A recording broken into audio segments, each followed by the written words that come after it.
Hi students, நம்ம இன்னைக்கு என்ன பார்க்க போறோம்னா 10th standard NCERT math bookல exercise 6.2ல 4th sum பார்க்க போறோம். In figure 6.19 அதாவது இந்த pictureல DE is parallel to AC. அது எங்க இருக்கு? DE யும் AC யும் parallel னு சொல்லிட்டாங்க. And DF is parallel to AE. DF is parallel to AE. இந்த ரெண்டு லைனும் parallel சொல்லியாச்சு. Then prove that BF divided by EF is equal to BE divided by EC அப்படின்னு கொடுத்துருக்காங்க. இதை நம்ம எப்படி எழுத போகிறோம் அப்படின்னா ரெண்டு ட்ரையாக பிரித்து எழுதுவோம். சரியா? என்ன எழுத போகிறோம்னா பை பிபிடி, அதாவது பிபிடினா நீங்கள் ஃபுல்லாக எழுதிக்கோங்க, பை பேசிக் ப்ரொபோர்ஷனாலிட்டி தியரம் அல்லது தேலஸ் தியரம். இதை வச்சுட்டு நம்ம எழுத போகிறோம்னா என்ன ஒரு சென்டென்ஸ் எழுதிக்குவோம். ஃபஸ்ட்டு என்ன எழுத போகிறோம்? a line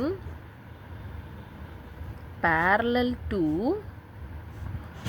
one side of a triangle intersecting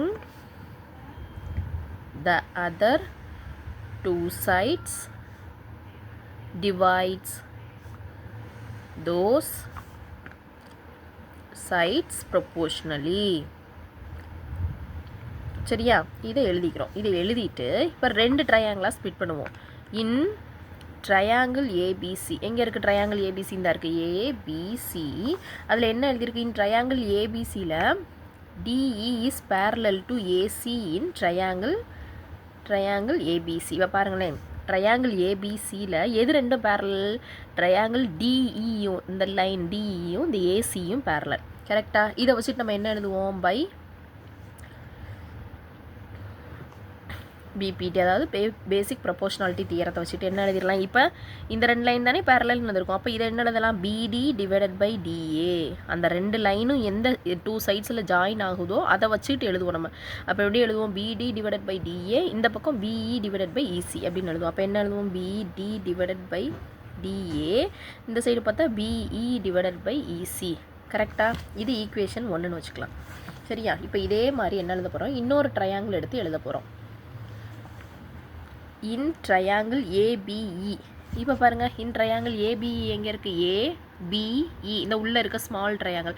இந்த ட்ரையாங்கிள் எது பேரலாக இருக்குது? இந்த பிஇ ஏஇங்கிற லைனும் இந்த டிஎஃப்ங்கிற லைனும் பேரலாக இருக்குது. அப்போ என்ன எழுதுவோம்? பிடி டிவைடட் பை டிஏ. அதே மாதிரி இங்கே என்ன எழுதுவோம்? PF divided by EF.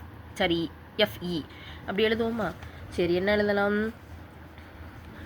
டிஎஃப்பும் parallel to AE in triangle ABE. சரியா? இதில் என்ன எழுதுவோம்? பை பேசிக் ப்ரொபோர்ஷனாலிட்டி தியரத்தில் இருந்து என்னவா எழுதிடலாம்? BD divided by DA that is equal to BF divided by FE. எப்படி எழுதியிருக்கேன் இன்னொரு தடவை சொல்கிறேன்.